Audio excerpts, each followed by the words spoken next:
Everyone, welcome और welcome back to this channel. तो आज हम लोग विजन आईएएस की मंथली मैगजीन करने वाले हैं जुलाई के मंथ की। इससे पहले हम लोग जून के मंथ का ऑलरेडी कवर कर चुके हैं। डिस्क्रिप्शन में आपको जून के मंथ की प्लेलिस्ट मिल जाएगी, चेक कर लेना, ठीक है। तो जुलाई का भी हम लोग एक टॉपिक कर चुके हैं, polity and governance. In case अगर आपने नहीं देखा है तो डिस्क्रिप्शन चेक कर लेना, आपको इसकी वीडियोज़ भी मिल जाएंगी, ठीक है। 2 वीडियोज़ हमने किया अभी तक जिसमें हमने पॉलिटी एंड गवर्नेंस कंप्लीट किया है। और आज हम लोग करने वाले हैं international relations. One of the most important मतलब पॉइंट अगर मैं बोलूँगी ना तो वो इंटरनेशनल रिलेशंस ही है। तो होता क्या है ना, इससे एक तो क्वेश्चंस आते हैं और कोई एक स्पेसिफिक ऐसी कोई बुक नहीं है जिसको पढ़ के आप लोग international relations as a topic prepare कर लो। तो अगर मैं आपको रेकमेंड करूँगी तो मैं यही रेकमेंड करूँगी कि आप किसी भी कोचिंग इंस्टीट्यूट की एक मैगजीन पकड़ लो, उसको 1 साल का मिनिमम आप लोग कवर करके रखो। जैसे इसमें टोटल 9 टॉपिक्स हैं, तो इन 9 टॉपिक्स के ऊपर किस तरीके से आपसे मेंस में क्वेश्चन पूछा जा सकता है उसको अपने पास तैयार करके रखो।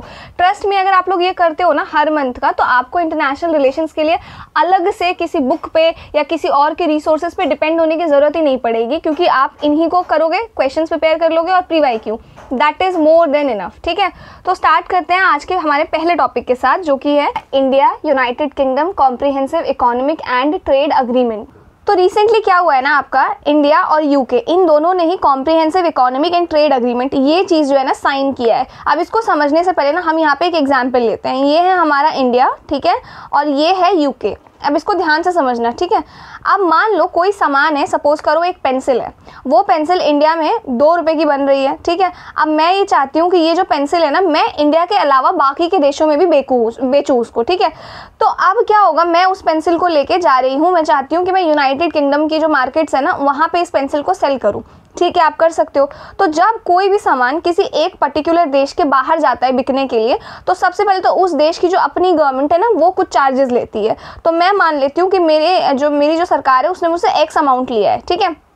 प्लस अब ये जो चीज़ है ना, मैं इंडिया के बाहर एक्सपोर्ट कर रही हूँ और ये कंट्री मेरा सामान अपने कंट्री में अलाउ कर रही है, यानी कि इंपोर्ट कर रही है। तो ये कंट्री भी मेरे सामान पे कुछ टैक्स जो है वो लगाती है। अब ये टैक्स क्यों लगाती है, ध्यान से समझना, क्योंकि मान लो ये जो कंट्री है यूके, इसके खुद के भी तो पेंसिल्स बनाने वाले होंगे, उनका अपना खुद का भी तो बिजनेस होगा ना इनके यहाँ।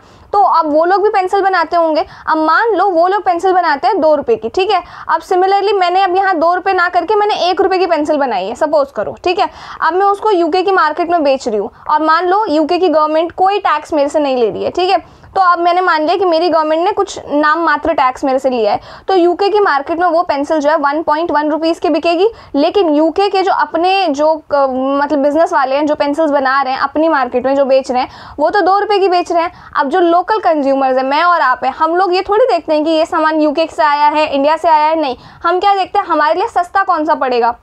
तो अब उनके लिए ये 1.1 रुपीज़ ये सस्ता पड़ रहा है, तो वो लोग इस चीज़ को प्रेफर करेंगे बजाय इस चीज़ के, समझ में आ रहा है। तो अब इससे होगा क्या ना, मेरे लिए तो अच्छा होगा क्योंकि मेरी तो चीज़ें बिक रही है, राइट। लेकिन इनके लिए इनकी जो लोकल इंडस्ट्रीज़ है ना वो खतरे में आ जाएंगी, समझ में आ रहा है, क्योंकि इनके यहाँ इनका सामान बिकेगा ही नहीं। और मान लो एक पॉइंट आ जाएगा जब ये लोग बंद कर देंगे बनाना, अब ये लोग नहीं बनाते ये सोच के कि भाई हमें ना नुकसान होता है। तो अब होगा क्या, यूके की मार्केट में सिर्फ और सिर्फ इंडियन पेंसिल्स बिकेंगी। तो जो पहले 1.1 रुपए की बिक रही थी, अब वो महंगी हो जाएंगी क्योंकि हमें लगेगा अरे हमारी चीज़ें बिक रही है वहाँ पे। तो अब हम इस चीज़ को ना सपोज करो 3 रुपीज़ का बेच रहे हैं, तो अब यूके इतना डिपेंडेंट हो गया है हमारे ऊपर कि यूके को वो 3 रुपए की पेंसिल ही खरीदनी पड़ेगी, समझ में आया। तो इस चीज़ से बचने के लिए हर कंट्री क्या करती है, टैक्स लगाती है, जिसको बोलते हैं हम लोग इम्पोर्ट टैक्स। तो अब यहाँ पे इनका जो कंज्यूमर था ना, कंज्यूमर नहीं, इनके जो बिजनेस वाले थे जो पेंसिल्स वगैरह बनाते थे, अब वो 2 रुपए की पेंसिल मार्केट में बेच रहे हैं, ठीक है। अब इनको पता है इनके यहाँ की पेंसिल 2 रुपए की बिक रही है, तो ये लोग कोशिश करते हैं कि जो भी आइटम ये बाहर किसी देश से मंगवा रहे हैं ना, उस आइटम का प्राइस जो है हमारे यहाँ जो बिक रहा है आइटम ना उससे थोड़ा महंगा हो, ताकि हमारे यहाँ जो लोकल इंडस्ट्रीज है ना उसको पुश मिले।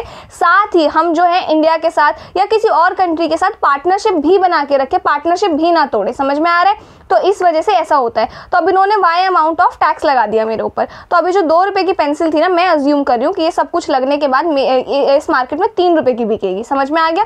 अब 3 रुपए की पेंसिल बिकेगी, तो मैं अब मानती हूँ कि जैसे हमारा 100% लोग हैं, ठीक है, 100% में से मैं ऐसा मान लेती हूँ कि 70% लोग ऐसे होते हैं जो सस्ती चीज़ें देखते हैं कि कौन सी चीज़ सस्ती है। बाकी के 30% में से मैं ऐसा मान लेती हूँ कि मान लो 15% ऐसे लोग होते हैं जो कि सिर्फ रेट नहीं देखते बल्कि क्वालिटी भी देखते हैं, किस तरीके की क्वालिटी है। तो ये जो 15% लोग हैं ना, हो सकता है वो मेरी 3 रुपए की पेंसिल खरीदें, समझ में आ रहा है। लेकिन अब कई बार क्या होता है, दो कंट्रीज के बीच में इतना ज़्यादा टकराव चल रहा होता है कि वो नहीं चाहते हैं, मान लो यूके और इंडिया की नहीं बन रही है, तो यूके क्यों चाहेगा कि इंडिया का प्रोडक्ट बिके मेरी मार्केट में, तो वो डायरेक्टली नो नहीं कर सकता कि नहीं भाई हम नहीं चाहते इंडिया का प्रोडक्ट जो हमारी मार्केट में बिके। तो वो इस चक्कर में क्या करते हैं, हैवी टैक्स लगा देते हैं ताकि जो 2 रुपये का आइटम है ना वो हमारी मार्केट में 10 रुपये का बिके, ताकि कोई खरीदे ही नहीं। समझ में आ रहा है। अब कोई खरीदेगा ही नहीं तो ऑब्वियसली बात है इंडियन जो सेल करने वाले लोग हैं वो हमारी मार्केट में क्यों अपनी चीज़ें बेचेंगे। समझ में आ गया। तो ये पूरा फंडा रहता है, क्योंकि वो लोग डायरेक्टली नो नहीं कह सकते, क्योंकि जो पॉलिटिकल रिलेशंस होते हैं ना वो खराब होते हैं, वर्ल्ड वाइड जो इमेज है ना वो खराब हो जाती है। तो इस वजह से ऐसे टैक्टिक्स वो लोग अपनाते हैं जिसमें इम्पोर्ट टैक्स बढ़ा देते हैं। ठीक है, अब यहाँ सीटा आता है इस पिक्चर में। सीटा क्या कहता है, सीटा आपका एक फ्री ट्रेड अग्रीमेंट है। फ्री ट्रेड अग्रीमेंट का क्या मतलब है, अगर कोई दो कंट्री, जैसे अगेन आ जाओ ऊपर, इंडिया है यहाँ पे, जैसे इंडिया और ये है आपका यूके, इन दोनों ने मिलके सीटा साइन कर रखा है, यानी कि फ्री ट्रेड अग्रीमेंट साइन कर रखा है। तो सीटा ना आपका 3 एरियाज में काम करता है। सबसे पहले तो ट्रेड को इजी बनाता है दोनों ही कंट्रीज के बीच। तो दोनों ही कंट्रीज इस अग्रीमेंट के तहत इस मुद्दे पे पहुंचते हैं कि आपकी कंट्री का कोई भी सामान हमारी कंट्री में बिकेगा, हमारी कंट्री का कोई भी सामान आपकी कंट्री में बिकेगा। हम लोग इम्पोर्ट टैक्स या इम्पोर्ट ड्यूटीज कोशिश करेंगे जितना कम से कम लगा सकें। समझ में आ गया। जितना इंपोर्ट ड्यूटी कम लगेगा उतना सस्ता हमारा सामान जो है दूसरी कंट्री में बिकेगा। तो एक तो इस चीज़ पे दोनों ही अग्री करते हैं कि ठीक है हम लोग ट्रेड को इजी बनाएंगे। ट्रेड इजी बनाने के लिए हम लोग क्या करेंगे, इंपोर्ट ड्यूटी टैक्सेस वगैरह कम लगाएंगे। ठीक है। दूसरा सीटा का जो पहलू है, पहला पहलू तो मैंने आपको एक्सप्लेन कर दिया, एक सेकंड में यहाँ पे लिख देती हूँ ताकि आप लोगों को ये कॉन्सेप्ट अच्छे से याद हो जाए। पहला क्या बोला मैंने कि ट्रेड को हम लोग ईजी बनाते हैं, ट्रेड ईजी बनाना। ठीक है। इसके तहत हम लोग क्या करते हैं, जो इम्पोर्ट ड्यूटीज़ वगैरह है वो हम लोग इम्पोर्ट टैक्स वगैरह कम करते हैं। ठीक है। इसके बाद दूसरी चीज़ क्या बोली मैंने आपको कि हम लोग ना इन्वेस्टमेंट बढ़ाएंगे। क्या बढ़ाएंगे, इन्वेस्टमेंट। अभी वो भी समझाती हूँ मैं, इन्वेस्टमेंट बढ़ाएंगे। ठीक है। अब इसका दूसरा पहलू है इन्वेस्टमेंट बढ़ाना। तो अब क्या होता है, ध्यान से समझना। इधर देखो, इंडिया में या यूके में कई सारे ऐसी कंपनीज होती हैं, कई सारे स्टार्टअप्स होते हैं। ठीक है। जैसे मैं फॉर एग्जाम्पल ले लेती हूँ, नायका भी नहीं, मान लो जैसे मिंत्रा का एग्जाम्पल ले लेते हैं। ठीक है। या मिंत्रा का भी नहीं, कोई जैसे ब्लिंकिट है। ठीक है, फॉर एग्जाम्पल, चलो ब्लिंकिट का एग्जाम्पल ले लिया हमने। अब ब्लिंकिट जो है हमें दिख रहा है, यूके को दिख रहा है कि इंडिया में एक नई टेक्नोलॉजी आई है ब्लिंकिट। देखो जो डोर टू डोर जो है ना 10 मिनट में डिलीवरी कर देती है और इसके स्कोप बहुत अच्छे हैं, फ्यूचर में बढ़ेगा ये। तो यूके भी इंटरेस्टेड हो जाता है, ठीक है हम आपके यहाँ जो एक स्टार्टअप है ना उसमें हम इन्वेस्ट करेंगे। समझ में आ गया। तो अब अगर आप फॉरेन या इंडियंस चाहे किसी फॉरेन कंट्री में या कोई फॉरेन का बंदा इंडियन कंपनी में इन्वेस्ट करता है ना, तो पेपर वर्क होता है, आपका बहुत सारा काम होता है। और अगर मान लो उसने इन्वेस्ट किया है, उसको प्रॉफिट अच्छा मिल रहा है, फिर वो प्रॉफिट इंडिया से बाहर जो लेके जाता है ना उसमें भी उसको टैक्स देना पड़ता है, फिर बहुत सारा पेपर वर्क होता है। समझ में आ रहा है। तो इस चीज़ को कहते हैं हम लोग इन्वेस्ट करना। तो आप जो इन्वेस्टमेंट हम लोग बढ़ा रहे हैं ना, इन्वेस्टमेंट आप कर सकते हो हमारे यहाँ, हम भी आपके यहाँ इन्वेस्टमेंट करेंगे। लेकिन जब मेरी प्रॉफिट लेके एग्जिट करने की बारी होगी ना, जब मेरा इंडिया मैंने इन्वेस्ट कर दिया, मुझे प्रॉफिट मिलने लग रहा है, या फिर इंडिया ने यूके में इन्वेस्ट कर दिया, इंडिया को प्रॉफिट मिलने लग रहा है, तो उस टाइम पे आप हमें एक अच्छा इन्वायरमेंट प्रोवाइड करोगे, कॉपरेट करोगे, पेपर वर्क ईजी बनाओगे हमारे लिए, जिससे हमारा जो इन्वेस्टमेंट का ऑप्शन है ना वो हमारे लिए ईजी हो जाएगा बेसिकली। समझ में आ गया इन्वेस्टमेंट करना। तो एक तो ये इसका पहलू है। ठीक है। और ब्लिंकिट मैंने एग्जाम्पल लिया है, बट ब्लिंकिट एक्चुअली ऐसा नहीं, बट जो कंपनीज जो अच्छा करती हैं या फिर जो आपके इंफ्रास्ट्रक्चर होते हैं उन चीज़ों में गवर्नमेंट जो है एक दूसरे कंट्रीज़ की इन्वेस्ट करती हैं। ठीक है। तो ये रहता है। अब इसका तीसरा पहलू और लास्ट पहलू क्या है कि हम लोग क्या करेंगे, टेक्नोलॉजीज़ में और जॉब्स वगैरह जो है हम लोग क्रिएट करेंगे। यानी कि हम लोग जैसे फ्यूचर में मान लो जैसे 7G 8G 9G ऐसी कोई टेक्नोलॉजी आ गई इंडिया में, तो यूके भी इंटरेस्ट शो करेगा कि हमें भी बताओ आपने कैसे वो किया, आपके क्या प्लान्स रहे, क्या गोल्स रहे। सिमिलरली यूके अगर कुछ ऐसी एडवांस टेक्नोलॉजी की तरफ काम कर रहा है, सक्सेसफुल रहा, तो इंडिया भी उससे पूछ सकता है कि आपने कैसे काम किया, अपने प्लान्स शेयर करो, क्या आपका किस तरीके से आपने इसको स्टार्ट किया, क्या आपका प्रोसेस था, ये सारी चीज़ें। तो ये टेक्नोलॉजीज़ और जो जॉब्स क्रिएट होंगी ना, जिससे इंडियन स्टूडेंट्स या इंडियंस जो जॉब करते हैं यूके में उनको एक अच्छा इन्वायरमेंट मिले, उनके लिए वीज़ा वर्क, पेपर वर्क वो ईजी बनाया जा सके। सिमिलरली यूके का कोई बंदा अगर इंडिया में काम करना चाहे तो सेम चीज़, उसके लिए भी पेपर वर्क ईजी बनाना, वीज़ाज वगैरह अवेलेबल कराना। तो सीटा के अंदर ये 3 चीज़ें आती हैं। पहला ट्रेड इजी, दूसरा इन्वेस्टमेंट बढ़ाते हैं, तीसरा टेक्नोलॉजी में कॉपरेट, और ये जॉब्स अपॉर्चुनिटीज़ जो है हम लोग क्रिएट करते हैं दोनों के लिए। समझ में आ गया।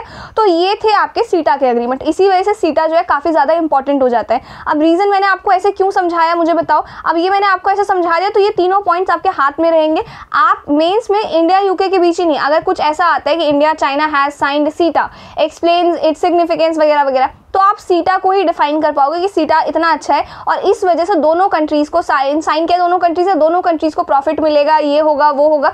इस तरीके से भले ही हमने इंडिया एंड यूके के कॉन्टेक्स्ट में समझा है, लेकिन कल की डेट में इंडिया और इसके अलावा यूके के अलावा कोई और भी कंट्री आती है और ऐसा कुछ लिखा आता है सीटा के बारे में, तो आपको एग्जैक्टली पता रहेगा कि आपको क्या लिखना है। समझ में आ गया?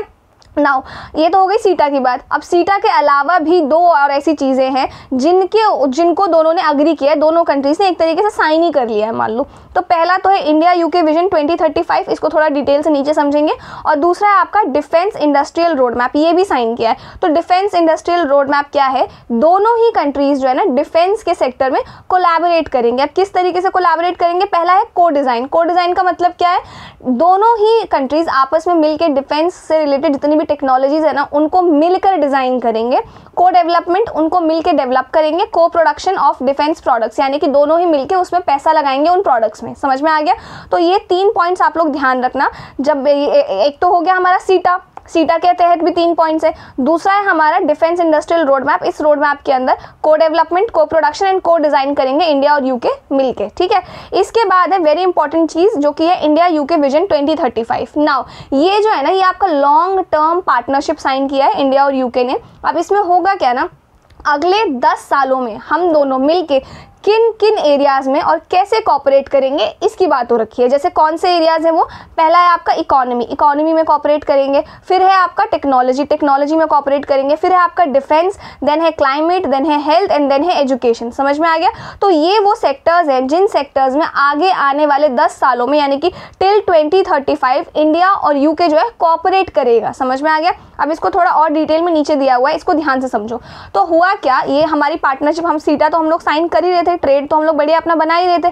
फिर हमने सोचा क्यों ना एक ऐसा रोड मैप बनाया जाए जो कि ना सिर्फ ट्रेड को कवर करता हो बल्कि ट्रेड के अलावा भी जो इंपॉर्टेंट चीज़ें हैं जैसे कि आपका टेक्नोलॉजी हो गया, डिफेंस हो गया, क्लाइमेट हो गया, एजुकेशन हो गया, पीपल टू पीपल कनेक्शन हो गया, इन चीज़ों को भी स्ट्रॉन्ग बनाया जाए। इन सेक्टर्स में भी जो है साथ में मिलकर काम किया जाए। समझ में आ गया? यही सेक्टर्स है, इन्हीं को नीचे बहुत अच्छे से डिफाइन कर दिया गया है। जैसे ग्रोथ एंड ट्रेड में बायलेटरल ट्रेड जो मैंने आपको ऊपर सीटा बताया कि हम लोग आपस में ट्रेड को इजी बनाएंगे, कोई ऐसा इंपोर्ट टैरिफ नहीं बढ़ाएंगे, कोई टैरिफ को लेकर झगड़ा नहीं करेंगे। समझ में आ गया? एक तो ये चीज़ हो गया। दूसरा आपका डिफेंस एंड सिक्योरिटी। तो डिफेंस के सेक्टर में मैंने आपको बताया कि किस तरीके से हम लोग दोनों ही कंट्रीज जो है आपस में मिलकर को डिज़ाइन, को डेवलप, को प्रोड्यूस करेगी डिफेंस की चीज़ों को। फिर है आपका यहाँ पे टेक्नोलॉजी इनोवेशन। तो जैसे जैसे यूके कह लो या इंडिया कह लो, जो भी AI या ML की हेल्प से जो भी टेक्नोलॉजीज ये लोग डेवलप करेंगे ना, उन टेक्नोलॉजीज में हम लोग आपस में शेयर भी करेंगे चीज़ें, ठीक है। सिर्फ AI एंड ML ही नहीं होगा, आपका क्रिटिकल मिनरल्स को लेके, सेमीकंडक्टर कॉपरेशन को लेके, क्वांटम कंप्यूटिंग को लेके, health technology and space exploration को लेके। तो बेसिकली इन सेक्टर्स में हम लोग जो भी एक कंट्री काम करेगी और सक्सेसफुल रहेगी तो वो दूसरी कंट्री के साथ भी शेयर करेगी कि उसने कैसे किया। समझ में आ गया? फिर आपका क्लाइमेट एंड एनर्जी। तो same cheese, climate and energy और एजुकेशन एंड स्किल पार्टनरशिप। तो ये वो एरियाज हैं जिनमें विजन, ये जो है इंडिया यूके विजन 2035, इसके अंदर हम लोग काम करने वाले हैं। ये वो 6 पिलर्स हैं, ध्यान रखना, ठीक है। नाउ अब ये तो हो गया ये पूरा India UK vision. I hope आपको ये अच्छे समझ में आया हो। नाउ अब ये जो हम लोगों ने सीटा के बारे में पढ़ा, दोनों ने सीटा साइन किया है, इसके कुछ की हाइलाइट्स देख लेते हैं। तो सबसे पहला है आपका टैरिफ एलिमिनेशन। अब इस चीज़ को ना बहुत ध्यान से सुनना आप लोग, ठीक है।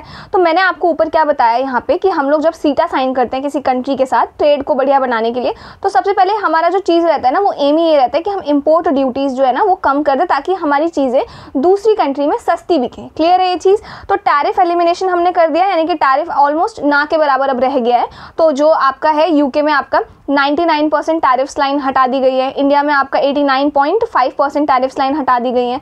तो ये सारी चीज़ें हैं, लेकिन यहाँ पे एक कैच वाली बात है, इस चीज़ को बहुत ध्यान से सुनना। शायद आप लोगों को ये कॉन्सेप्ट पता है कि नहीं, पर सुनो ध्यान से। होता क्या है ना, मैं और आप जो डेयरी प्रोडक्ट हम लोग कंज्यूम करते हैं, गाय का, बफेलो का या किसी भी एनिमल का जो दूध पीते हैं हम लोग, या किसी भी तरीके का डेयरी प्रोडक्ट कंज्यूम करते हैं, तो वो जो एनिमल है ना, उस एनिमल की जो डाइट रहती है ना, जैसे फॉर एग्जांपल मैं आपको बताऊं, गाय की बात करते हैं, हम लोग मेजरली गाय का दूध पीते हैं। अब गाय क्या खाती है? हमारे अकॉर्डिंग गाय खाती है चारा, भूसा, सारी वो चीज़ें जो कि नेचर की दी हुई हैं, सारी ऐसी चीज़ें जो वेजिटेरियन है। अब मैं क्यों ऐसा कह रही हूँ, ध्यान से सुनना। लेकिन जो बाकी की कंट्रीज़ है ना, जैसे यूके है, यहाँ पे यूके में जो गाय है, जो बफेलो है, जो दूध देते हैं, जिनसे उनका डेयरी प्रोडक्ट बनता है, उन लोगों को नॉनवेज खिलाया जाता है। समझ में आ गया? तो उनका जो दूध होता है ना, उसको हम लोग कहते हैं नॉनवेज मिल्क, क्योंकि वो जो गाय है ना, उसने वेज नहीं खाया, उसने नॉनवेज खाया है। अब आप बोलोगे दी गाय तो चारा भूसा खाती है, नॉनवेज कैसे खा सकती है? तो उनके यहाँ की जो गाय होती है ना, वो डिफरेंट होती है, वो नेचुरल नहीं बल्कि ब्रीडिंग वगैरह से बनाई हुई गायें हैं जो ज़्यादा दूध दे सके। समझ में आ रहा है? तो उनका जो डाइट होता है ना, वो हमारे यहाँ के गाय जो है उनसे बिल्कुल डिफरेंट होता है। तो इस चीज़ को लेकर ना इंडिया और बाकी कंट्रीज़, जो जितने भी विदेश की कंट्रीज़ हैं जो चाहती हैं कि अपने यहाँ का डेयरी प्रोडक्ट इंडिया में बेचे, वो झगड़ा चलता ही रहता है, ठीक है, ऑन एंड ऑफ। लेकिन यूके इस चीज़ पर अग्री कर गया है। तो इंडिया ने ये बोला है कि हम आपके साथ ट्रेड करेंगे, सब कुछ करेंगे, लेकिन ये कुछ सेक्टर्स है जिनमें हम ट्रेड नहीं कर सकते हैं। तो इनको हम लोग सेंसिटिव सेक्टर्स कहते हैं। जैसे कि आपका कौन कौन है? डेयरी, सीरियल्स, मिलेट्स हो गया, gold, jewellery, lab grown diamonds. अब इसमें डेयरी और इसका एग्जाम्पल तो मैंने आपको बता ही दिया, क्यों? क्योंकि हमारे यहाँ दूध देखो तो दूध बहुत एक सेंसिटिव टॉपिक है। हम लोग सोच भी नहीं सकते हैं कि गाय को हम लोग ऐसा कुछ नॉनवेज खिलाए फिर वो मिल्क हम लोग कंज्यूम करें, लेकिन वहाँ ऐसा होता है। और इस वजह से हमारी गवर्नमेंट जो है ना, इस चीज़ को प्रोटेक्ट करती है और ये ऐसे जो डेयरी प्रोडक्ट्स है ना, वो नहीं आने देती है इंडिया में, ठीक है। इसके बाद है आपका बायलैटरल सेफगार्ड। तो अगर मान लो हम लोगों ने ट्रेड इंपोर्ट ड्यूटीज़ वगैरह कम कर दिए हैं, अब इंपोर्ट हो रहा है इंडिया में, और सिमिलरली इंडिया का सामान भी यूके में इंपोर्ट हो रहा है, और बहुत हमें सडनली दिखने को मिल गया कि बहुत ज़्यादा सामान बिक रहा है हमारा यूके की मार्केट में, या यूके का सामान इंडियन मार्केट में बहुत ज़्यादा बिक रहा है। तो उस केस में हमारे जो ये डोमेस्टिक इंडस्ट्रीज़ है, जो मैंने आपको पेंसिल वाला एग्जाम्पल दिया था, यानी कि यूके की भी कंपनीज होंगी जो पेंसिल्स बनाती होंगी, उनको डोमेस्टिक इंडस्ट्रीज़ कहते हैं। सिमिलरली इंडिया की भी कोई अपनी कंपनी होगी जो पेंसिल बनाती होगी। तो हमारे डोमेस्टिक इंडस्ट्रीज़ को खतरा ना पहुँचे, ऐसा नहीं होना चाहिए कि लोग सिर्फ यूके के सामान पर डिपेंडेंट है या इंडियन सामान पर ही डिपेंडेंट है। तो अगर ऐसी सिचुएशन आती है, सडनली देखने को हमें मिल जाता है, तो उस केस में हम लोग एक्स्ट्रा टैक्स जो है आप पे लगा सकते हैं। तो ये एक्सेप्शन रखा गया है कि अगर हमें सडनली इंपोर्ट सर्जेस देखने को मिल गए, यानी कि सडनली हमें देखने को मिल रहा है कि बहुत सारा आइटम इंपोर्ट हो रहा है, बहुत सारी चीज़ें बिक रही है, तो उस केस में हमारी डोमेस्टिक इंडस्ट्रीज़ को प्रोटेक्ट करने के लिए हो सकता है हम आपके यहाँ का जो आइटम है उस पर टैक्स लगा दें। समझ में आ गया? तो ये एक छोटा पॉइंट रखा गया है। नाउ सर्विसेज सेक्टर की अगर बात की जाए तो यूके ने ना क्या किया है, हमारा जो आईटी सेक्टर है, फाइनेंस है, एजुकेशन है, हेल्थ केयर सर्विसेज हैं, इन सर्विसेज की जो मार्केट्स है ना, उनको भी इजी बना दिया है, उनमें भी आप काम कर सकते हो। इंडियंस अगर कोई प्रोफेशनल्स हैं जो वहाँ पे यूके में काम करना चाहते हैं तो वो भी कर सकते हैं। उसके लिए मतलब इंडियंस के लिए 12 मेजर सर्विस सेक्टर्स भी ओपन कर दिए कि आप इन 12 सर्विस सेक्टर्स में भी काम कर सकते हो, ठीक है, जो पहले नहीं थे। इसके बाद है आपका mutual recognition and professional mobility. तो अब क्या हुआ है ना, आपका जो यूके है ना, उसने क्या किया है, इंडिया की जो जॉब्स, जो प्रोफेशनल क्वालिफिकेशंस है ना, उनको रिकॉग्नाइज़ किया है। मतलब क्या हुआ है इसका ध्यान से समझना। जैसे कि मुझे मान लो MBBS करना है, मुझे डॉक्टर बनना है, तो हमारे यहाँ डॉक्टर बनने के लिए आपको मिनिमम क्वालिफिकेशन है जो आपको 12th पास करनी पड़ेगी, आपको MBBS करना पड़ेगा, क्लियर, राइट। ये कुछ क्वालिफिकेशंस है। सिमिलरली अगर आपको IAS बनना है तो आपको ग्रेजुएट होना पड़ेगा, उसके बाद जाके आप IAS बन सकते हो। तो इस तरीके से जो क्वालिफिकेशंस होती है ना, ये अब मान लो कोई डॉक्टर बन गया, उसने MBBS डिग्री होल्ड की है, अब वो अगर जाता है यूके में काम करना, तो हो सकता है यूके में आपको बोल दे कि नहीं, MBBS हमारे यहाँ नहीं माना जाता, हमारे यहाँ इसका आपके यहाँ 5 साल का कोर्स होता है, हमारे यहाँ 7 साल का कोर्स होता है। तो क्योंकि आपने 7 साल का कोर्स नहीं किया, हम आपको ये वैलिड नहीं करेंगे। सिमिलरली हमारे यहाँ ग्रेजुएशन 3 साल की होती है, आपके यहाँ 3 साल की होती है, हमारे यहाँ 4 साल की होती है, तो हम आपका ग्रेजुएशन ये जो सर्टिफिकेट है इसको नहीं मानते, इसीलिए हम आपको हमारे यहाँ जॉब नहीं दे सकते हैं। समझ में आ गया? तो ऐसी कंडीशंस होती है। तो इस चीज़ को लाइटली कर दिया गया है। ये बोला गया है कि आप जो इंडिया की जो प्रोफेशनल क्वालिफिकेशंस है वो हमारे यहाँ मान्य होंगी। मतलब कि आपके यहाँ 3 साल का ग्रेजुएशन होता है, आपका वो जो ग्रेजुएशन सर्टिफिकेट है वो हमारे यहाँ माना जाएगा। इस तरीके की चीज़ें। तो इससे होगा क्या ना, इंडियन लोग वहाँ की जॉब अपॉर्चुनिटीज़ में भी पार्टिसिपेट कर पाएंगे। इसके बाद है टेम्प्रेरी एंट्री फॉर प्रोफेशनल्स। तो UK Indian business visitors, service suppliers हो गए, इंडिपेंडेंट प्रोफेशनल्स हो गए और इन्वेस्टर्स को 90 डेज से 3 साल तक का समय देता है, उसकी परमिशन देगा कि आप इन्वेस्ट वगैरह कर सकते हो, ठीक है। फिर है आपका डबल कॉन्ट्रीब्यूशन कन्वेंशन।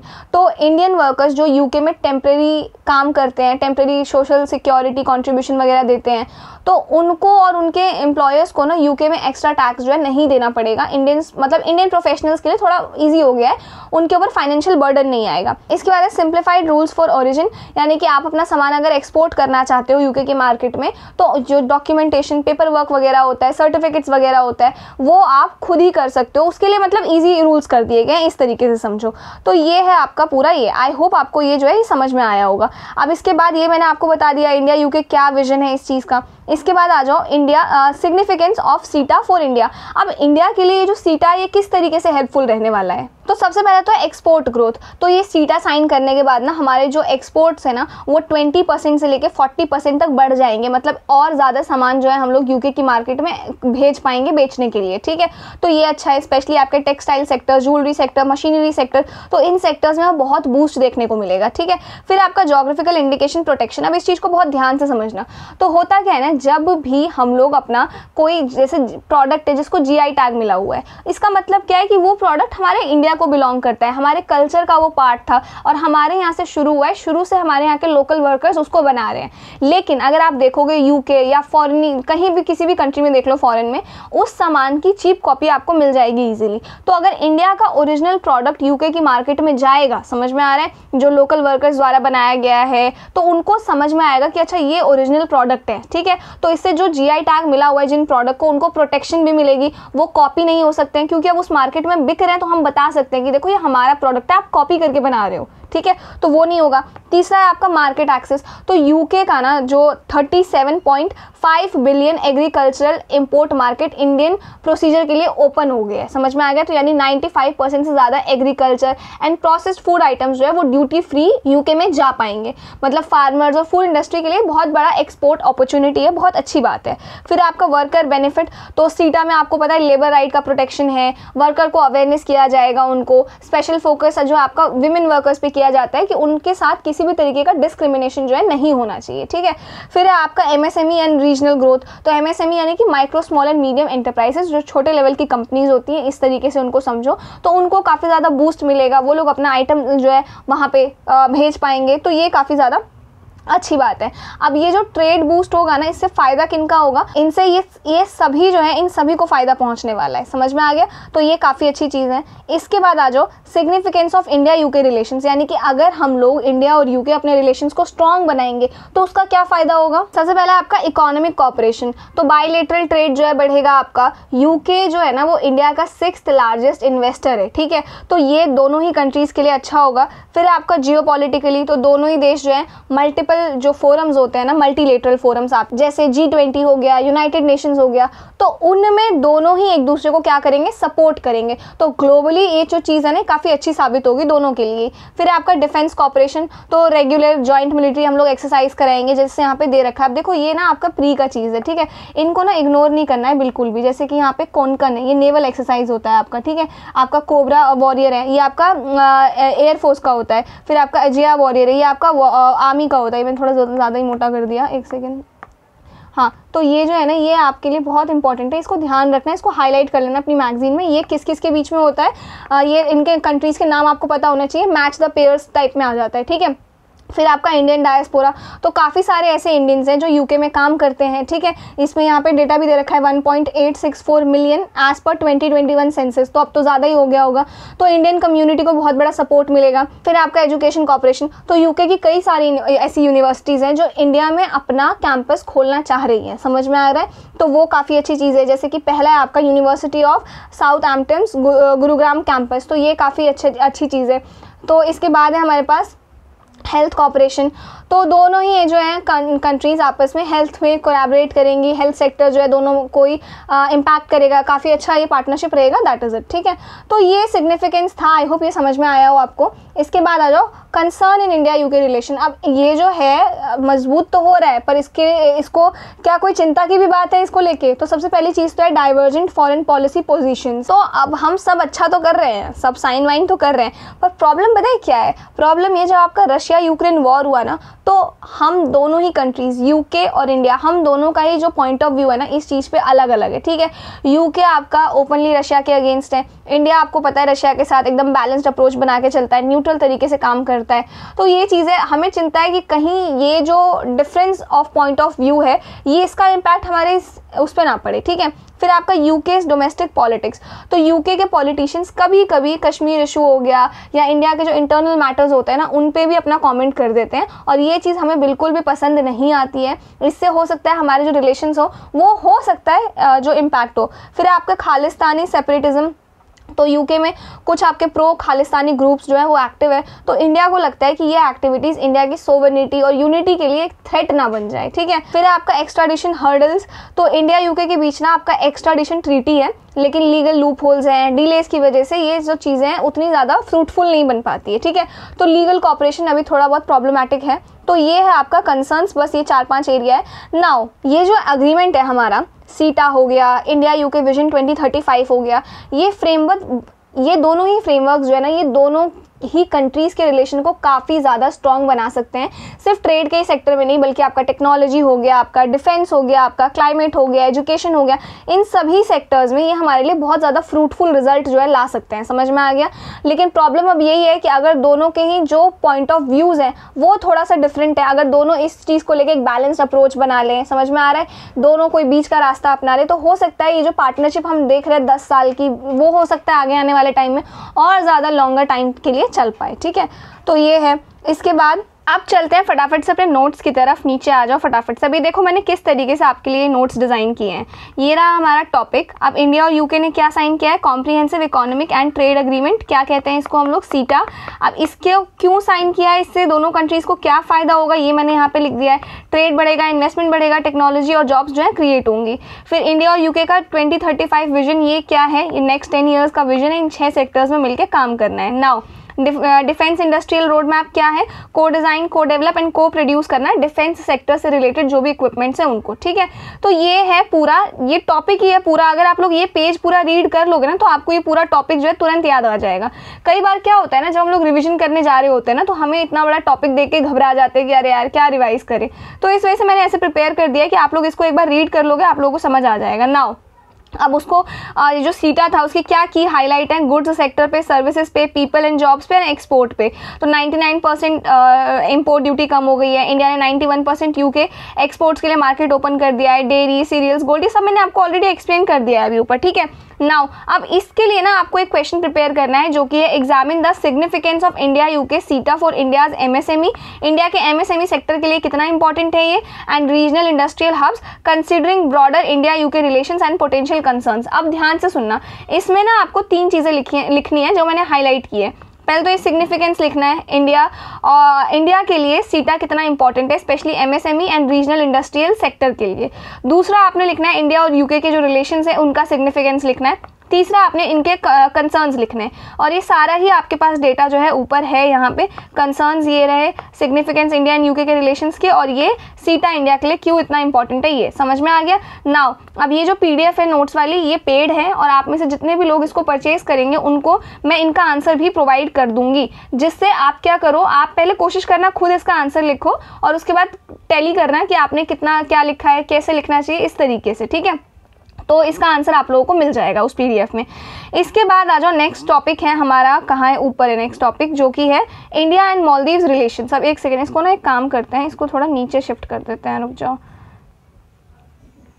ताकि ये कंटिन्यूएशन में रहे। अब नीचे ही आ गया। हाँ, तो क्या है इंडिया एंड मालदीव्स रिलेशंस। तो इंडिया और मालदीव्स के जो पॉलिटिकल रिलेशंस है ना, उन रिलेशंस को 60 ईयर्स हो चुके हैं, ठीक है। तो हमारे डिप्लोमेटिक टाइज को, जो हमारी पार्टनरशिप है, चाहे ट्रेड को लेके हो, चाहे पॉलिटिकल पार्टनरशिप जो होती है ना, उसको अब 60 साल हो चुके हैं। और इसी चीज़ को सेलिब्रेट करने के लिए, मतलब इसी मौके पे हमारे जो प्राइम मिनिस्टर है वो मालदीव्स गए थे, और जब इस मालदीव्स विजिट पे उन्होंने बहुत सारे काम किए हैं, बहुत सारी चीज़ें हैं, बहुत सारे एग्रीमेंट्स हैं जो दोनों कंट्रीज़ के बीच में हुए हैं। सबसे पहले चीज़ तो है line of credit. Line of credit आपका एक तरीके का लोन होता है जो एक कंट्री दूसरी कंट्री को प्रोवाइड करती है, ठीक है। तो लाइन ऑफ क्रेडिट यानी कि लोन इंडिया ने दिया है मालदीव्स को, कितने रुपीस का, 4850 करोड़ का लोन इंडिया ने मालदीव्स को दिया है, ठीक है। साथ ही ये पहली बार नहीं है जो इंडिया ने मालदीव्स को लोन दिया है, अब पहले भी कई बार है जो मालदीव्स को हमने लोन दिया है और उस लोन का जो इंटरेस्ट अमाउंट है ना वो मालदीव्स हर साल हमको जो है देता है, ठीक है। नाउ अब इंडिया ने क्या किया इस विजिट पे, जो उनका एनुअल डेट रीपेमेंट ऑब्लिगेशन था ना, मतलब जो वो इंटरेस्ट हमें पे करते थे हर साल, उस अमाउंट को कम कर दिया है। तो बेसिकली मालदीव्स के ऊपर से जो फाइनेंशियल बर्डन था उसको थोड़ा सा कम कर दिया है इंडिया ने, ठीक है। अब ये जो पैसे लेती है ना कंट्री, जिस कंट्री ने रिसीव किया होता है ये लोन, वो इस पैसे को ज़्यादातर डेवलपमेंट प्रोजेक्ट्स में, अपने यहाँ इंफ्रास्ट्रक्चर वगैरह डेवलप करने में, इकोनॉमी को ग्रो करने में, इन्हीं सारी चीज़ों में इसको लगाती है, ठीक है। इसके साथ साथ इंडिया और मालदीव्स ने FTA साइन किया है। FTA मुझे बताने की ज़रूरत नहीं है, फ्री ट्रेड एग्रीमेंट। इसके क्या की पॉइंट्स होते हैं ये मैंने आपको ऊपर बहुत अच्छे से समझा दिया। ट्रेड इजी बनता है, इन्वेस्टमेंट बढ़ता है, टेक्नोलॉजी और जॉब्स जो है ये क्रिएट होती है, ठीक है।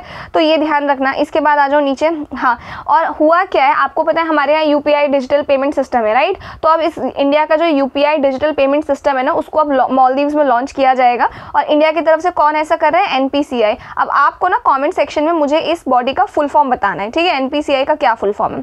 इसके अलावा इन कामों के अलावा काफ़ी सारे MOUs यानी कि मेमोरेंडम ऑफ अंडरस्टैंडिंग साइन किया गया है इंडिया और मालदीव्स के बीच में, related to fisheries and aquaculture, कि किस तरीके से इस कल्चर को और ज़्यादा ग्रो किया जाएगा, and recognition of Indian pharmacopoeia, यानी कि अब मैं आपको एक चीज़ बताती हूँ, हमारे यहाँ की जो मेडिसिन है ना वो अब मालदीव्स में सप्लाई की जाएंगी, ठीक है। तो ये अच्छी चीज़ हुई है एक।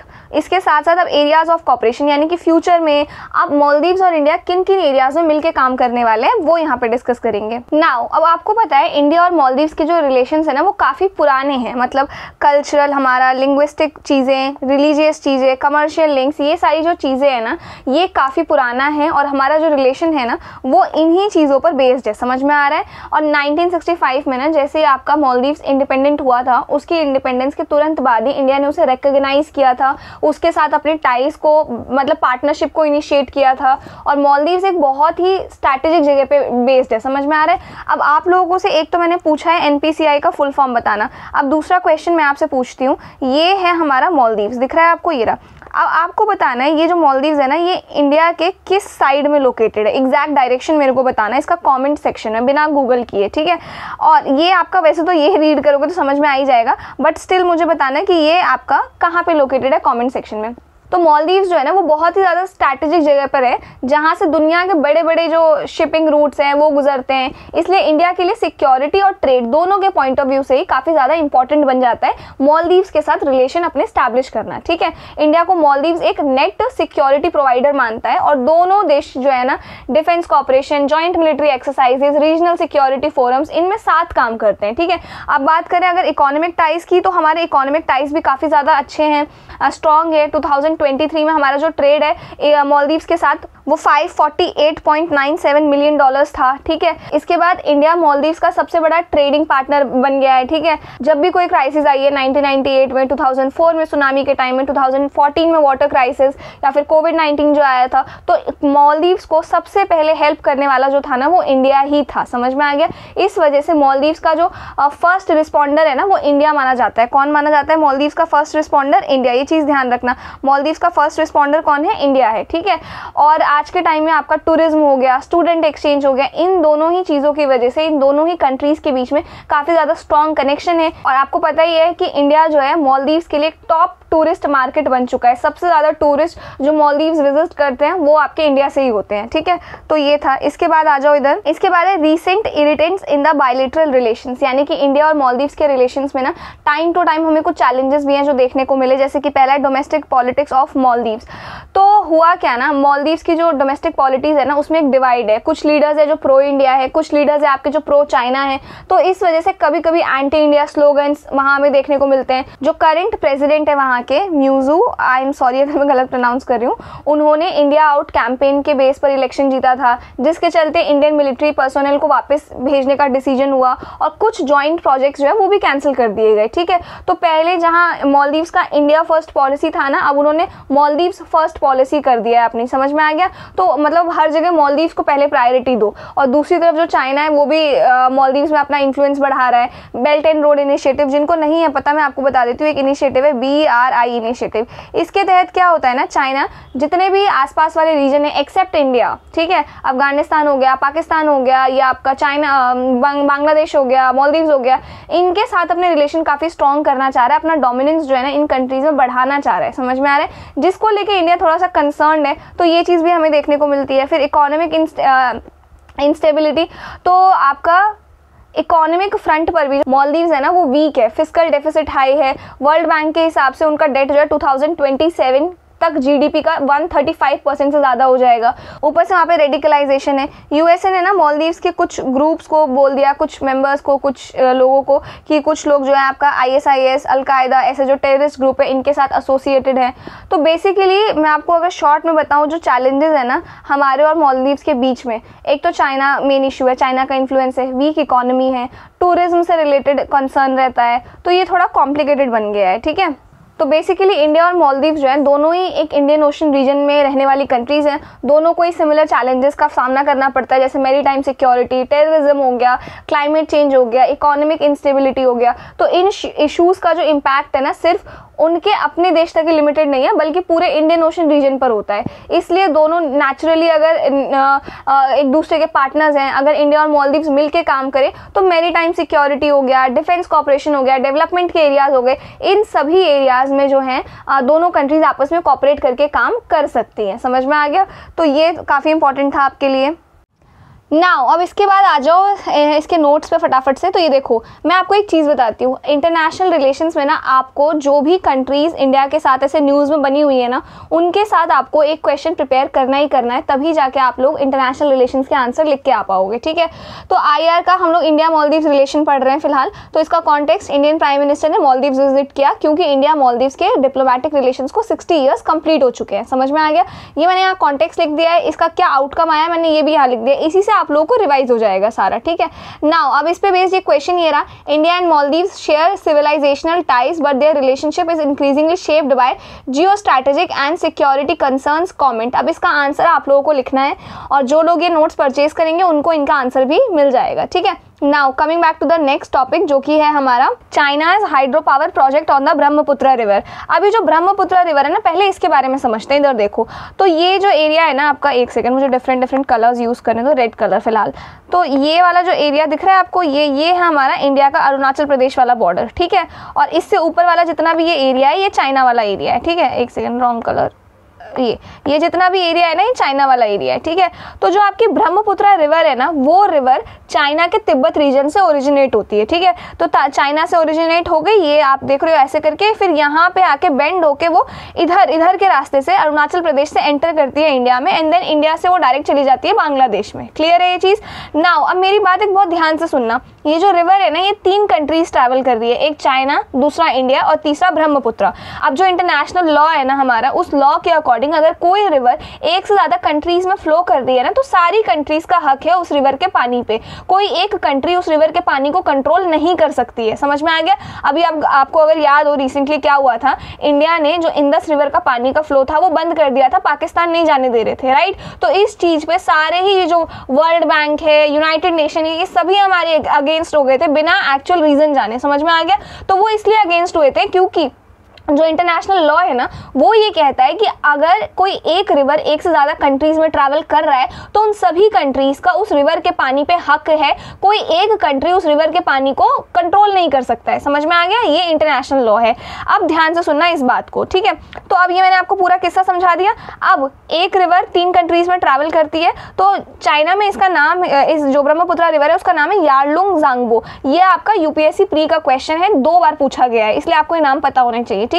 और इंडिया में क्या नाम है? ब्रह्मपुत्र। अब आपका काम है कमेंट सेक्शन में ये बताना कि इस रिवर का बांग्लादेश में क्या नाम है। समझ में आ गया? अब मैंने आपसे 2-3 क्वेश्चंस आज पूछ लिए हैं, इसके आंसर्स कमेंट सेक्शन में आप मुझे देना।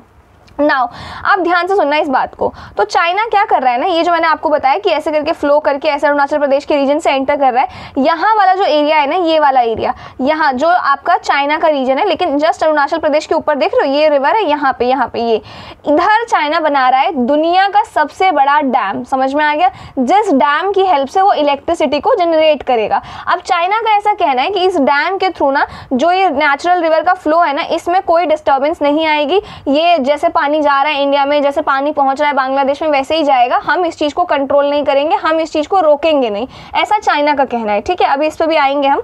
तो चाइना यहाँ पे डैम बना रहा है, अब इस डैम के थ्रू वो इलेक्ट्रिसिटी जनरेट करेगा। ठीक है, लेकिन वो इलेक्ट्रिसिटी ही जनरेट नहीं करेगा, बल्कि तिब्बत वाले एरिया में इंडस्ट्रियलाइजेशन करना चाह रहा है चाइना।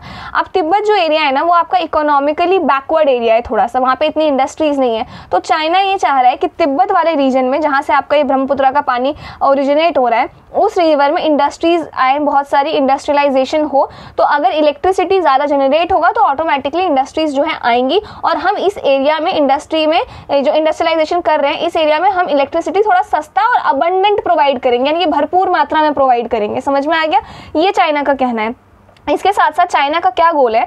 चाइना का गोल है नो कार्बन गोल, मतलब कार्बन का इस्तेमाल नहीं करना है 2060 तक। समझ में आ गया, हमें रिन्यूएबल एनर्जीज बनानी है, उस पर डिपेंडेंट होना है, किसी भी तरीके का कोल, कार्बन, इन सब चीज़ों का इस्तेमाल हमको नहीं करना है। तो इस गोल की तरफ भी चाइना ने इस प्रोजेक्ट को बनाया है, ताकि इससे इलेक्ट्रिसिटी जनरेट हो सके। अब इस प्रोजेक्ट की अगर मैं आपको बात बताऊं, तो सबसे पहली चीज़ तो ये कि 3 गॉर्जियस डैम होने वाला है। 3 गॉर्जियस डैम, अभी ऐसा समझो कि वर्ल्ड का लार्जेस्ट डैम होने वाला है, जो कि यूजुअल कैपेसिटी से 5 टाइम्स ज़्यादा जो है इलेक्ट्रिसिटी जनरेट करके देगा चाइना को। समझ में आ गया, कहाँ बनाया जा रहा है ये मैंने आपको बता ही दिया। यारलुंग सांगपो रिवर है, ग्रेट बेंड ऑफ रिवर, इसी एरिया को कहते हैं ग्रेट बेंड। ये देखो, जो यहाँ से ऐसे करके यू टर्न ले रहा है यहाँ इंडिया में एंटर करने से पहले, इसको कहा जाता है ग्रेट बेंड। तो इस रीजन में चाइना बना रहा है, जो अरुणाचल प्रदेश के बॉर्डर के जस्ट पास है। इस प्रोजेक्ट का जो डिजाइन है ना, according to China, run of the river project है। Run of the river project का मतलब ये होता है कि रिवर का जो नेचुरल फ्लो है ना, उसी फ्लो को इस्तेमाल करके हम लोग इलेक्ट्रिसिटी जनरेट करेंगे। रिवर के पानी के साथ छेड़छाड़ हम लोग नहीं करेंगे, उसको स्टोर नहीं करेंगे, जैसा रिवर का पानी का नेचुरली फ्लो था उसी फ्लो में हम लोग काम करेंगे। ठीक है, लेकिन ये ऐसा चाइना का कहना है। लेकिन जो बड़े बड़े रिसर्चर्स है ना, उनका ये कहना है कि ये 5 कैस्केड हाइड्रो पावर प्लांट होगा, यानी कि ये 5 गुना ज़्यादा इलेक्ट्रिसिटी जनरेट करेगा। तो ऑब्वियस सी बात है, ये जो रिवर का फ्लो है ना, वो 50% तक रोक सकता है। समझ में आ गया, तो ये रिसर्चर्स का ऐसा कहना है। नाउ अब इस प्रोजेक्ट से ना कंसर्न, हम लोग इतना क्यों कंसर्न है अगर ये प्रोजेक्ट बन रहा है तो? सबसे पहले तो जियो पॉलिटिकल कंसर्न। तो आपको पता है, जो ब्रह्मपुत्र रिवर है ना, उसका पानी हमारे पूरे नॉर्थ ईस्टर्न स्टेट्स के लिए काफ़ी ज़्यादा इंपॉर्टेंट है। और सिर्फ नॉर्थ ईस्टर्न स्टेट्स के लिए, मतलब इलेक्ट्रिसिटी जनरेट करने के लिए नहीं, बल्कि एग्रीकल्चर हो गया, और क्या कहते हैं, फूड सिक्योरिटी हो गया, हाइड्रो प्रोजेक्ट्स हो गए, इन तीनों ही सेक्टर्स में बहुत बड़ा जो है ना अफेक्ट पड़ेगा अगर चाइना इसमें सक्सेसफुल हो जाता है तो। ठीक है, अब मैं आपको एक स्टोरी सुनाती हूँ। ये एक सियांग रिवर है, ये ब्रह्मपुत्र रिवर की ट्रिब्यूटरीज है। ट्रिब्यूटरी का मतलब क्या होता है? जैसे ये बड़ी रिवर है ब्रह्मपुत्र, आजू बाजू कोई छोटी रिवर आती है तो वो भी इसी में मिल जाती है, तो वो इसकी ट्रिब्यूटरी कहलाती है। अब ये सियांग रिवर जो है ना, ये आपकी चाइना से ही आती है, सेम वही ब्रह्मपुत्र रिवर में मर्ज होती है। अब इसके कारण ना हुआ क्या था, चाइना में लैंडस्लाइड आ गया था 2000 में। समझ में आ गया, अब उस लैंडस्लाइड के चलते इस रिवर का सारा पानी जो है ना अरुणाचल प्रदेश वाले रीजन में आ गया था, जिससे अरुणाचल प्रदेश में बाढ़ आ गई थी। समझ में आ गया, बहुत भयंकर।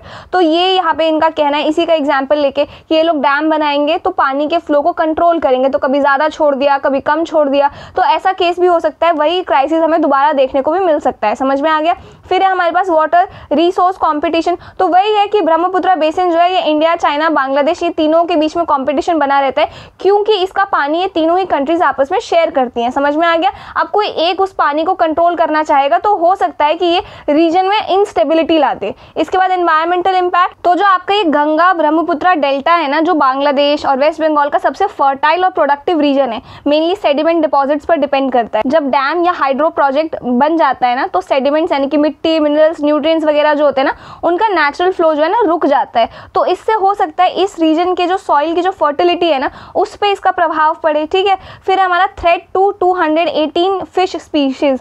तो 218 फिश स्पीशीज है, वो डायरेक्टली इंपैक्ट हो सकती हैं इस चीज़ से। स्पेशली जो आपकी हिल्सा फिश होती है, जो बंगाल और बांग्लादेश वाले रीजन में मिलती है, बांग्लादेश में तो नेशनल फिश मानी जाती है वो, तो उनको ज़्यादा इंपैक्ट पड़ सकता है। उनकी जो ब्रीडिंग साइकिल है, माइग्रेशन पैटर्न है, वो डिस्टर्ब हो सकता है इस चीज़ से। ठीक है, फिर आपका डिजास्टर वल्नरेबिलिटी।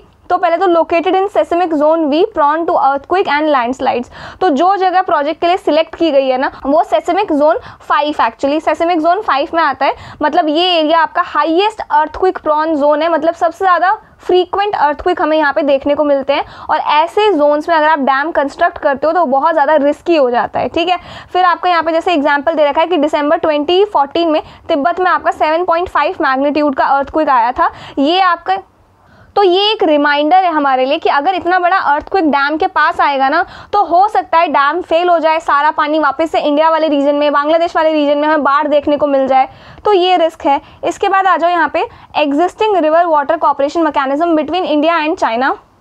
अब इंडिया और चाइना के बीच में ना रिवर वाटर कॉपरेशन को लेके पहले से क्या मैकेनिज्म चलते आ रहे हैं। जैसे पहला है आपका एक्सपर्ट लेवल मैकेनिज्म जो 2006 से चलता हुआ आ रहा है, तो ये आपका एनुअल डायलॉग प्लेटफॉर्म है जो इंडिया और चाइना ने 2006 में स्टार्ट किया था, ठीक है। इसका पर्पस ये है कि फ्लड सीजन के डेटा एक्सचेंज करना, इमरजेंसी प्रोटोकॉल्स पे बात करना, और जो अभी आपके जैसे ब्रह्मपुत्र रिवर से रिलेटेड जो भी इश्यूज है ना उन चीज़ों को डिस्कस करना, ठीक है।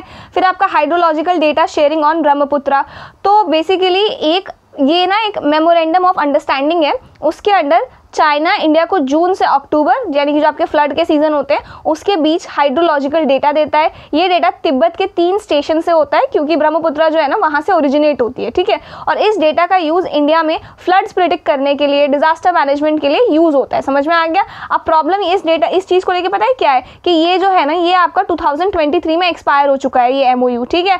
और अभी रिन्यूएबल पर ये चीज़ जो है ना बातचीत चल रही है, तो ये पेंडिंग पड़ा हुआ है। फिर तीसरा आपका hydrological data sharing on Sutlej river, तो सुतलज जो रिवर है ना उसके लिए भी एक सिमिलर MOU साइन हुआ था। ये डेटा भी जून से अक्टूबर तक दिया जाता था फ्रॉम तिब्बतीन स्टेशंस, लेकिन ये भी आपका 2020 से ही एक्सपायर हो चुका है, ठीक है, तब से पेंडिंग पड़ा हुआ है ये। फिर अम्ब्रेला MOU 2013, तो ये एक आपका एक्सपैंडेड फ्रेमवर्क था जो पहले के दोनों जो ये MOUs है ना इनको कवर करता था, ठीक है। इसने डेटा शेयरिंग पीरियड को ना 15 मई से 15 अक्टूबर तक एक्सटेंड किया था, पहले सिर्फ ये जून से अक्टूबर तक था, ठीक है। इस MOU का जो स्कोप था ना वो ब्रॉडर था, सिर्फ फ्लड को ही नहीं बल्कि जो भी आपके वाटर कॉर्पोरेशन से रिलेटेड जितनी चीज़ें होती थी ना वो सारा इसके अंदर आता था, ठीक है। इसके बाद आ जाओ नीचे यहाँ पे वे फॉरवर्ड, यानी कि आगे अब क्या सॉल्यूशन है। सबसे पहला तो है इंडियाज़ पोटेंशियल रिस्पांस, क्या रिस्पांस होना चाहिए। सबसे पहले स्ट्रैटेजिक काउंटर मेजर्स, यानी कि चाइना जो अपस्ट्रीम एरिया में डैम बना रहा है ना, इसीलिए इंडिया को भी अपनी तरफ से कोई स्ट्रॉन्ग प्रोजेक्ट जो है डेवलप करना चाहिए, समझ में आ रहा है, जिससे इंडिया जो है उस चीज़ का जवाब दे सके।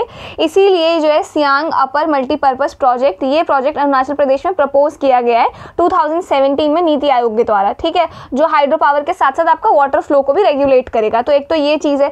दूसरी चीज़ ये कि आप ट्रांसपेरेंसी की डिमांड करो, उनको बोलो बार बार कि चाइना को कि अपने डैम्स प्रोजेक्ट के technical details, environmental studies, seismic safety report, ये सारी चीज़ें शेयर करो आप हमारे साथ। जब तक ये ट्रांसपेरेंसी नहीं होती इंडिया को प्रोजेक्ट सस्पेंशन की डिमांड करनी चाहिए, ठीक है, इंटरनेशनली।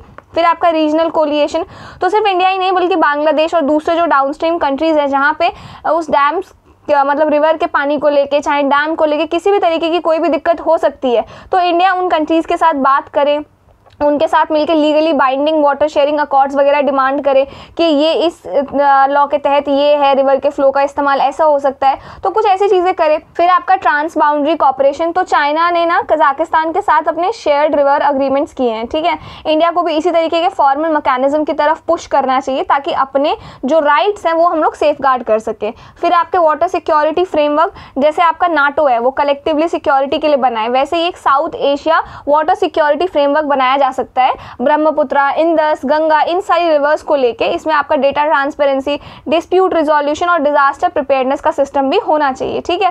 फिर आपका बेस्ट प्रैक्टिसेस एंड लेसन्स, तो ये जो है ना, जैसे एक है आपका नाइल बेसिन इनिशिएटिव, ठीक है, और दूसरा आपका मैकोंग रिवर कमीशन, ठीक है। इससे ना हम लोग सीख ले सकते हैं कि मल्टी कंट्री, मतलब ये रिवर्स भी हैं जो एक से ज़्यादा कंट्रीज़ में फ्लो करती हैं, ठीक है, लेकिन इनका मैनेजमेंट इस तरीके से हुआ है कि उन कंट्रीज़ के बीच में आपस में डिस्प्यूट देखने को नहीं मिलता है, ठीक है। तो हमें कुछ इसी तरीके का अप्रोच इन्हीं से लर्न करना चाहिए। तो बेसिकली ये जो प्रोजेक्ट है ना इसमें हमें थोड़ी सी ट्रांसपेरेंसी लाने की ज़रूरत है।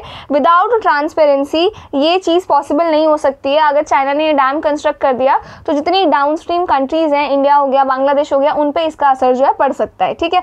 बाकी एक बार आप लोग इसको रीड कर लेना। अब मैंने एक तो आपसे आई थिंक NPCI का फुल फॉर्म पूछा था, ऊपर कहाँ गया, ये इसी मालदीव वाले उसमें, हाँ, एक NPCI का मैंने आपसे फुल फॉर्म पूछा था, और एक मैं आप लोगों से पूछ रही हूँ कमेंट सेक्शन में मुझे बताना कि ये जो रिवर है ब्रह्मपुत्र रिवर, इसका नाम बांग्लादेश में क्या है, ठीक है। मैं आपको सीरियसली बोल रही हूँ, बहुत इंपॉर्टेंट क्वेश्चन है, ये पहले पूछा भी जा चुका है, ठीक है। बाकी आज के लिए इतना ही रखते हैं। और ये जो टॉपिक है ना, इस पे मैंने अभी आपको नहीं दिखा रही हूँ नोट्स, क्योंकि उसमें मैंने बांग्लादेश में जो रिवर फ्लो करती है ना, उसका नाम मैंने लिख दिया है, मतलब ब्रह्मपुत्र रिवर का नाम। ये मैं चाहती हूँ आप लोग कमेंट करो मुझे, ठीक है। तो इसका जो नेक्स्ट पार्ट रहने वाला है ना, इंटरनेशनल रिलेशंस पार्ट 2, उसमें मैं दिखा दूंगी इसके नोट्स आपको। और जिनको परचेज करना हो वो डिस्क्रिप्शन चेक कर लेना। बाकी कोई डाउट हो किसी भी तरीके का तो do let me know in the comment section, and I will see you in the next video.